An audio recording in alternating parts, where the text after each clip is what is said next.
કરોડિયા પૂર્વ ગ્રામ પંચાયતની ગંભીર બેદરકારીના કારણે વોર્ડ નંબર 2ના રહીશોને પારાવાર મુશ્કેલીઓ વેઠવાનો વારો આવ્યો। છેલ્લા 1 વર્ષથી ફળિયામાં વરસાદી પાણીના નિકાલ બાબતે કરેલી રજૂઆતોનો કોઈપણ નિકાલ ન આવતા રહીશોને પારાવાર મુશ્કેલીઓ। ફતેપુરા તાલુકાના કરોડિયા પૂર્વ ગામે વોર્ડ નંબર 2ના રહેવાસીઓએ ગત સાલ ચોમાસામાં તેઓના ફળિયામાં ચોમાસાના પાણીનો નિકાલ ન હોવાથી આ બાબતે યોગ્ય કાર્યવાહી કરવા માટે ફતેપુરા તાલુકા વિકાસ અધિકારીને કરોડિયા પૂર્વ ગ્રામ પંચાયતના સરપંચને તેમજ કરોડિયા પૂર્વ ગ્રામ પંચાયતના ડેપ્યુટી સરપંચને લેખિત રજૂઆત કરી હતી। અત્રે ઉલ્લેખનીય બાબત એ છે કે કરોડિયા પૂર્વ ગ્રામ પંચાયતના ડેપ્યુટી સરપંચ કરોડિયા પૂર્વ ગ્રામ પંચાયતના વોર્ડ નંબર 2ના ચૂંટાયેલા સભ્ય છે।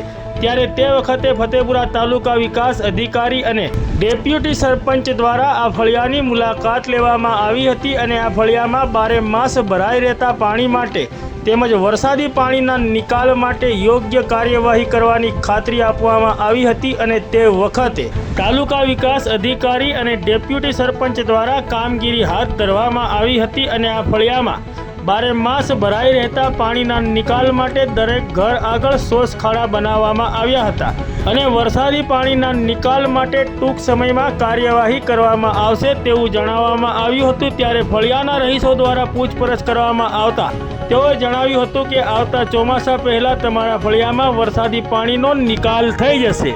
ત્યારે આ બાબતને 1 વર્ષ વીતવા છતાં પણ ફરીથી ચોમાસાની શરૂઆત થઈ ગઈ છે। ત્યારે કરોડિયા પૂર્વ ગ્રામ પંચાયત દ્વારા ગંભીર બેદરકારી દાખવીને કરોડિયા પૂર્વ ગ્રામ પંચાયતના વોર્ડ નંબર 2માં પ્રી મોન્સૂન કામગીરી પણ કરવામાં આવી નથી તેમજ કરોડિયા પૂર્વ ગ્રામ પંચાયત દ્વારા કરવામાં આવેલા વાયદા મુજબ ચોમાસાના પાણીની નિકાલની પણ કામગીરી કરવામાં આવી નથી। ત્યારે આ વર્ષે ચોમાસામાં માત્ર 4 છાંટા પડતામાં જ આ ફળિયાની હાલત કફોડી બની જવા પામી છે। આ ફળિયામાં પાણી ભરાઈ જતા અહીંથી અવરજવર કરતા રાહદારીઓ તેમજ ફળિયાના રહીશોને પારાવાર મુશ્કેલીઓ વેઠવાનો વારો આવે છે।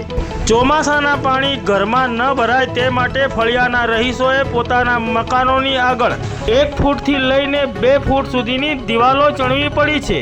ત્યારે અહીંથી પસાર થતા સ્કૂલે જતા બાળકોને પણ પારાવાર મુશ્કેલીઓ વેઠવાનો વારો આવ્યો છે। અહીંથી પસાર થતા વાહન ચાલકો અને રાહદારીઓ પણ અહીંથી પસાર થવામાં પારાવાર મુશ્કેલીઓ વેઠી રહ્યા છે। ત્યારે સ્થાનિક રહીશોની તો દશાની કલ્પના જ કરવી રહી। ત્યારે આ બાબતે કરોડિયા પૂર્વ ગ્રામ પંચાયત દ્વારા તેમજ ફતેપુરા તાલુકા વિકાસ અધિકારી દ્વારા ગંભીર નોંધ લેવામાં આવે અને કરોડિયા પૂર્વ ગ્રામ પંચાયતના વોર્ડ નંબર 2ના રહીશોની પરિસ્થિતિને ધ્યાને રાખીને તાત્કાલિક ધોરણે આ ફળિયામાં વરસાદી પાણીનો નિકાલ કરવામાં આવે તે ખૂબ જ જરૂરી છે। જો આ વખતે વરસાદી પાણીના નિકાલ માટે કોઈ જ કાર્યવાહી કરવામાં નહીં આવે તો જો વરસાદ પડશે તો કરોડિયા પૂર્વ ગ્રામ પંચાયતના વોર્ડ નંબર 2ના તમામ ઘરોમાં પાણી ભરાઈ જાય તેવી પરિસ્થિતિ છે અને અહીં રહીશોને લાખો રૂપિયાનું નુકસાન જાય તેવી ભીતિઓ સેવાઈ રહી છે।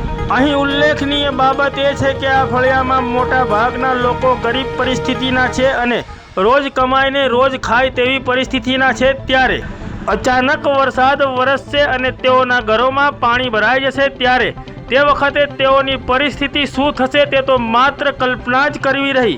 ત્યારે આ તમામ ગરીબ પરિવારોની પરિસ્થિતિને ધ્યાને રાખીને કરોડિયા પૂર્વ ગ્રામ પંચાયત તેમજ ફતેપુરા તાલુકા વિકાસ અધિકારી દ્વારા આ બાબતે યોગ્ય નિર્ણય લઈને આવા ગરીબ પરિવારોની મુશ્કેલીઓનું નિવારણ કરવામાં આવે તે ખૂબ જ જરૂરી છે।